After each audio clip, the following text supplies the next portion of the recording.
Intego ya mbere, waremewe kunezeza Imana. Imana yabateye nk'ibiti bikomeye kandi byiza byo kuyihesha icyubahiro. Yesaya 61:3. Umunsi wa 12. Gushimangira ubucuti bwawe n'Imana. Ubucuti bwayo yabubikiye abakiranutsi. Imigani igice cya 3:32. Mwegera Imana nayo izabegera. Yakobo ibice 4:8. Urugero rw'ubucuti bwawe n'Imana ni wowe uruhitamo. Nk'uko bigenda mu bundi bucuti bwose, ugomba gushyiraho akawe ngo uteze imbere ubucuti bwawe n'Imana. Ntabwo bizakora, bisaba kubyitaho, bisaba igihe, bisaba umwete. Niba ushaka ubucuti bushinze imizi n'Imana, ugomba kwiga kuyibwira udahisha ibikuri ku mutima, ukayizera iyo igusabye kugira icyo ukora, ukagira kwita ku byo ikunda, ukifuza ubucuti bwayo kuruta ikindi cyose. Ngomba guhitamo kutagira icyo mpisha Imana. Ibuye ry'ifatizo ry'ubucuti bukomeye n'Imana ni ukutagira icyo uhisha ku makosa yawe n'amarangamutima. Imana ntigutekereza nk'intungane. Icyo igusaba ni ukuba umunyakuri. Mu nshuti z'Imana zose dusanga muri Bibiliya, nta n'umwe wari intungane. Iyo Imana isaba abantu kubanza kuba intungane ngo babone kuba inshuti zayo, ntabwo twazigera tuba inshuti zayo. Amahirwe ni uko kubw'ubuntu bw'Imana, Yesu akiri inshuti y'abanyabyaha. Muri Bibiliya, inshuti z'Imana zavugishaga ukuri ko mu mutima, kenshi zikitotomba, zigakekeranya, zikarega, zikajya impaka n'umuremyi wazo. Igitangaje ni uko Imana isa naho uko guhangana ntacyo kuyitwaye, ndetse igasa n'igushyigikiye. Imana yemereye Aburahamu kuyibaza ibibazo, ndetse no gusa n'ushaka kuyihinyuza ku kibazo cyo kurimbuka k'umujyi wa Sodomu. Aburahamu yatitirije Imana, ayibaza icyakorwa ngo uwo mujyi we kurimbuka. Aciririkanya n'Imana, ava ku bakiranutsi 50 ageza ku 10 gusa. Imana yateze amatwi ibirego bya Dawidi, wayibwiraga ko hari ubwo ica urwa kibera, ko hari ubwo imuhemukira cyangwa ikamutererana. Ntabwo Imana yishe Yeremiya ubwo yayibwiraga ko yamushutse akemera. Yobu, Imana yaramuretse asuka umujinya we igihe yari mu bibazo, kandi amaherezo Imana yarengeye Yobu kuko yavugishije ukuri ko mu mutima we. Ahubwo icyaha inshuti za Yobu kuko zitari zavuze ibihuye n'ukuri. Imana yarababwiye ngo, ntimwahaye abanyakuri ari imbere yanjye, ari no mu byo mwavuzeho, nk'uko umugaragu wanjye Yobu yagenje. Umugaragu wanjye Yobu aba ari we ubasabira, nanjye ndabona kubyemera. Hari urugero rutangaje rw'ubucuti butagira imbereka tubona igihe Imana yagaragazaga ko imaze kuzinukwa agasuzuguro k'ubwoko bwa Isirayeli. Yabwiye Mose ko izabakomereza isezerano ryo kubaha igihugu cy'amasezerano, ariko itazongera kugendana nabo mu butayu. Imana yari yabazinutswe kandi ibwira Mose ibiyiri ku mutima nta kimuhishe. Mose nawe nk'inshuti y'Imana yayishubije nta buryarya ati, dore ujya untegeka ngo ninjyane ubu bwoko, ariko ntumenyeshe uwo udutumanye. Niba nkugiriyeho umugisha koko, nyereka imigambi yawe. Wibuke yuko ubu bwoko ari ubwawe, ni umutwaro wawe. Niba wowe ubwawe utajyanye natwe uru rugendo, hita urusubika. Naho ubundi nazamenya nte ko uri hamwe nanjye, jye n'ubu bwoko bwawe? Mbwira, uzajyana natwe cyangwa ntituzajyana? Imana isubiza Mose iti, bibe bityo nk'uko ubisabye, ibyo nabyo nzabikora kuko nkuzi neza kandi ukaba warangiriyeho umugisha. Ese Imana ishobora kwihanganira bene uko kuri kwambaye ubusa ari wowe uyibwira? Rwose ubucuti nyakuri bwubakwa ku kudahisha. Ibyo bamwe bashobora kwita guhangana, Imana yo ibyita kuba umunyakuri. Imana itega amatwi amagambo akakaye y'inshuti zayo, amagambo menshi bamenyereye gukoresha. Bene ayo magambo meza yemewe y'idini nsa arayirambira. Niba ushaka kuba inshuti y'Imana, ugomba kuyibwiza ukuri, ukayiturira iby'ukuri biri ku mutima wawe, bitari bya bindi wibwira ko byemewe gutekereza cyangwa kuvuga. Birashoboka ko waba ukeneye kuyaturira umujinya cyangwa ubusharire wibitse igihe kirekire kubera ko hari ibintu wari uyitegerejeho mu buzima ariko ntibikore. Iyo tutari twakura ngo tugere ku kigero gikwiye cyo gusobanukirwa ko Imana ikoresha ibintu byose ngo ituzanire ibyiza, kenshi tubika inzika ku Mana kubera ko dusa aho tuvuka, amasengesho twasenze ntisubize, ibyadukomerekeje n'ibindi byinshi twari guhindura iyo tuba turi Imana. Kenshi abantu batonganya Imana kubw'ibihe bakorewe nabi n'abandi. Icyo kivamo icyo William Barclays yise gutandukana n'Imana mu ibanga. Ubusharire niyo nzitizi iruta izindi mu bucuti n'Imana. Kuki nashaka kuba inshuti y'Imana yemeye ko ibintu nk'ibi bimbaho? Umuti w'ibyo ni ukumenya neza ko iby'Imana ikora byose ibikora igamije kukugirira neza, niyo byaba bibabaje kandi utabona impamvu yabyo. Niyo mpamvu gusohoza ubwo busharire ukabwira Imana uko wumva umeze ku mutima ariyo ntambwe ya mbere yo gukira. Nk'uko benshi muri Bibiliya babigenje, bwira Imana uko wumva umeze ntacyo uyikinze. Kugira ngo itwigishe kugira bene uwo mutima umeze nk'umwana, Imana yaduhaye igitabo cya Zaburi, igitabo kitwereka amasengesho yuzuyemo kwitotomba, gutongana, gushidikanya, ubwoba, ubusharire n'andi marangamutima akakaye bivanze n'amashimwe, guhimbaza n'amagambo yo kwizera. Nta marangamutima udasanga mu gitabo cya Zaburi. Iyo usomye uburyo Dawidi cyangwa abandi baturaga amarangamutima yabo, ujya usobanukirwa ko ariko Imana ishaka ko nawe uyisenga, ntacyo uyikinze mu byo ufite ku mutima. Ushobora gusenga nka Dawidi ngo, ndasuka amaganya yanjye imbere ye, umubabaro wanjye ndawumuvugira imbere, uko umutima wanjye ugwiriye isari muri ye. Ni byiza kumenya ko inshuti magara z'Imana zose, Mose, Dawidi, Aburahamu, Yobu n'abandi, bose bagize ibihe byo gushidikanya, ariko aho gutwikira agahinda kabo basenga amasengesho y'amagambo amenyerewe, bagashyize ahagaragara nta buryarya. Kwaturira Imana gushidikanya kwawe rimwe na rimwe niyo ntambwe iganisha ku rugero rusumbyeho mu bucuti bwawe n'Imana. Ngomba guhitamo kumvira Imana mu kwizera. Igihe cyose wizeye ubwenge bw'Imana ugakora ibyo igutegeka, kabone niyo waba udasobanukiwe, ubucuti bwawe n'Imana burushaho gushora imizi.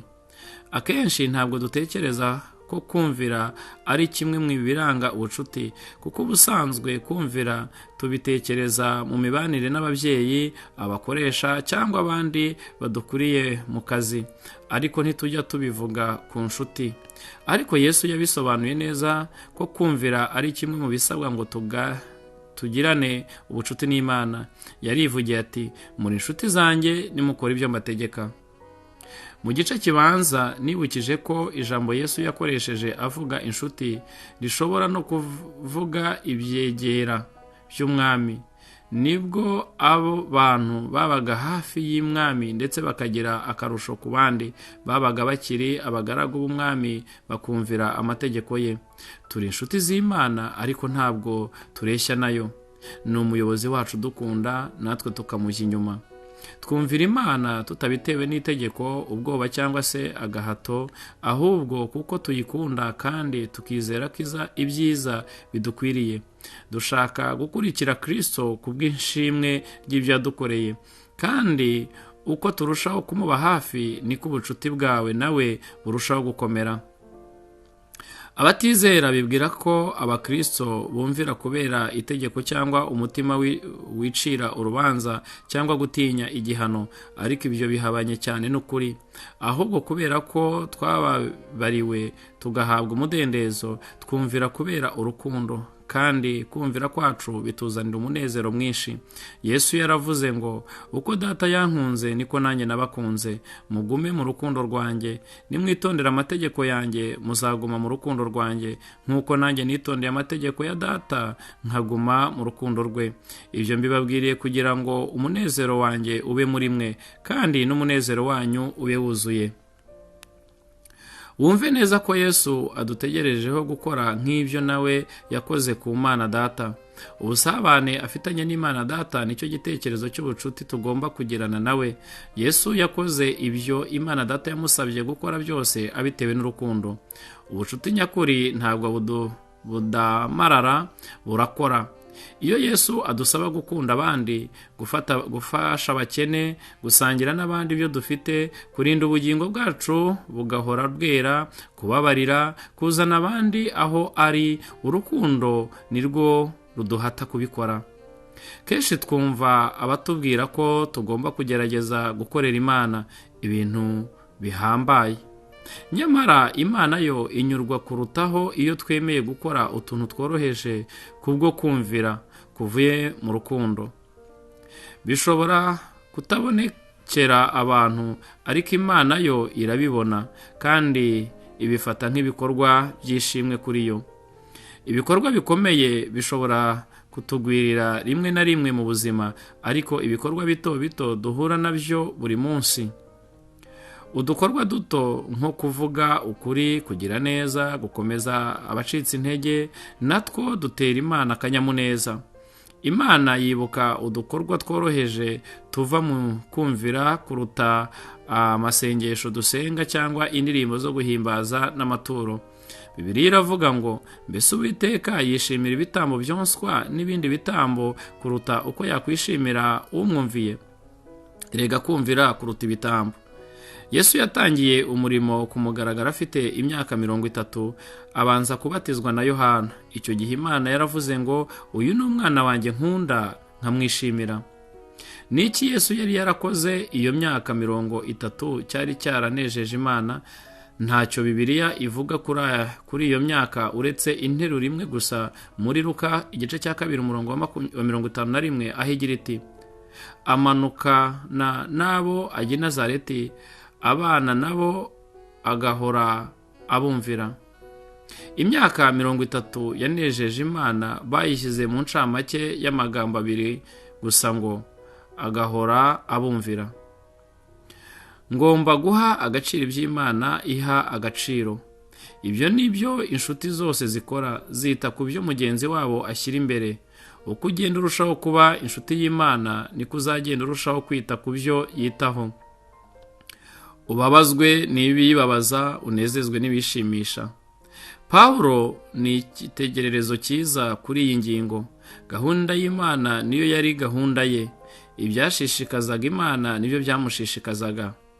Ikintera guhangayika nuko mbakunda cyane. Iryo ni ryo fuhe ry'Imana rigurumana muri je. Dawidi nawe nuko yarateye. Ishyaka ry'inzu yawe rirandya, ibitutsi by'abagutuka byaguye kuri nge. Niki Imana ishyizeho umutima kuruta ibindi byose? Gucungura abantu bayo. Ishaka ko abana bayo bose bazimiye bayigarukira. Iyo niyo mpamvu yazanye Yesu mu isi. Ikintu cy'igiciro kuruta ibindi ku Mana ni urupfu rw'umwana wayo. Icya kabiri cy'igiciro ni ukubona abana bayo babwira abandi yo nkuru nziza. Kugira ngo ube inshuti y'Imana by'ukuri, ugomba kwita ku bantu bagukikije nk'uko Imana ibitaho. Inshuti z'Imana zibwira inshuti zabo iby'Imana. ngomba kwifuza ubucuti n'Imana kuruta ibindi byose. Zaburi zuzuye ingero nziza z'uko kwifuza. Dawidi yifuzaga kumenya Imana kuruta ibindi byose mu buzima. Iyo abivuga akoresheje amagambo, uko nkwifuza gukumbura, kungira inyota, kugira inzara, umutima wawe wari waratwawe n'Imana. Yaravuze ati, icyo nsaba Uwiteka kuruta ibindi ni umugisha wo guhora mutekerezaho ndi mu nzu ye, nkibera ahari iminsi yose yo kubaho kwanjye, nkahora nezezwa ubutungane n'ubwiza bwe butagereranywa. Mu yindi Zaburi aravuga ngo, urukundo rwawe runditira ubuzima. Yakobo yifuza kubona umugisha w'Imana ku buryo yaraye yigaragura mu mukungugu akirana n'Imana ijoro ryose. Arangiza avuga ati, sinkurekura utampaye umugisha. Igitangaje muri iyo nkuru ni uko nubwo Imana ishobora byose yaretse Yakobo akaba ari we unesha. Imana ntacyo bitwara iyo dukiranye nayo, kuko gukirana bisaba kwegerana umubiri ku mubiri, kandi ibyo bituma tuyegera. Ni umurimo usaba imbaraga zose, kandi Imana iranezezwa iyo tuyegereye n'umutima wose. Pawulo ni urundi rugero rw'umuntu wari waratwawe umutima no kuba inshuti y'Imana. Nta kindi cyamushishikazaga. Icyo nicyo yari yarashyize imbere, nicyo yagendaga atumbiriye, niyo yari intego nkuru y'ubuzima bwe. Niyo mpamvu Imana yakoresheje Pawulo mu buryo bukomeye, uburyo bwo guhindura Bibiliya mu Cyongereza bwitwa Amplified, busobanura neza aho Pawulo yivugira iyo nzara y'umutima we agira ati, umugambi wanjye udakuka ni ukumenya, ni ukuvuga ngo nshobore kugenda ndushaho gushorera imizi mu kumenya no kurushaho kuba inkoramutima ye, mbona, menya kandi nsobanukirwa cyane kandi neza uburyo umwami wanjye ari igitangaza. Mu by'ukuri ubucuti bwawe n'Imana bugaragarira aho wahisemo. Kuba inkoramutima y'Imana ni uguhitamo, ntabwo byizana. Ugomba kubishaka mu buryo watekerejeho. Ese wumva wifuza kuba inshuti y'Imana kuruta ikindi cyose? Ese ubiha akahe gaciro? Ese ubikomeyeho ku buryo wakwemera kureka ibindi bintu? Ese ubiha agaciro ku buryo wakwemera kwitoza imico n'imyitwarire bisaba? Ushobora kuba warigeze kugira umutima ukunda Imana kera, ariko ubu ukaba warakonje. Icyo ni cyo kibazo abakristo bo muri Efeso bari bafite. Bari barataye urukundo rwabo rwa mbere, bakoraga ibyo bategetswe byose, ariko bakabikora kuko ari itegeko, bitavuye mu rukundo. Niba ugendana n'Imana mu buryo bw'akamenyero gusa, ntibizagutangaza Imana nigucisha mu bibazo. Imibabaro nizo nkwi zicanira umutima ugurumana Imana, bidutera umwete wo guhinduka ukundi tudasanganywe.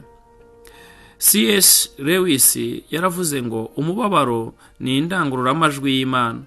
Ni bumwe mu buryo Imana ikoresha ngo idukangure mu bitotsi byo mu mwuka. Ibibazo byawe ntubifate nk'ibihano. Ni inzogera y'Imana yo kugukura mu bitotsi. Ntabwo Imana ikurakariye, ahubwo yatwawe umutima no kugukunda, ku buryo ishobora gukoresha uburyo bwose bubaho kugira ngo igukangure mu busabane nayo. Ariko hari uburyo burushijeho koroha bwo guhungiza ikibatsi cy'ubucuti n'Imana. Tangira usabe Imana kubiguha, ukomeze usabane kugeza igihe uzabubona. Usenga Imana umunsi wose ugira uti, Yesu mwiza, kuruta ibindi byose nasaba, umpe kurushaho kukumenya. Imana yabwiye abanyagano bari Babuloni ngo, nimunshaka mubikuye ku mutima kandi mukabyifuza kuruta ikindi cyose, nanjye nzakora uko nshoboye ngo mumbone. Ubucuti buruta ubundi bwose ushobora kugira. nta kintu na kimwe gishobora kuruta kugirana ubucuti n'Imana. Ni ubusabane buzahoraho iteka. Pawulo yandikiye Timoteyo aramubwira ngo bamwe muri abo bantu bahushije ikintu cya mbere mu buzima ntabwo bazi Imana. Ese aho nawe ntiwaba warahushije icy'ingenzi mu buzima? Haracyari igihe. Ushobora gutangira kugira icyo ubikoraho uyu munsi. Wibuke ko byose ari uguhitamo kwawe. Urugero rw'ubucuti bwawe n'Imana ni wowe uruhitamo. Umunsi wa 12. Gutekereza ku ntego y'ubuzima bwanjye. Ingingo yo kuzirikana.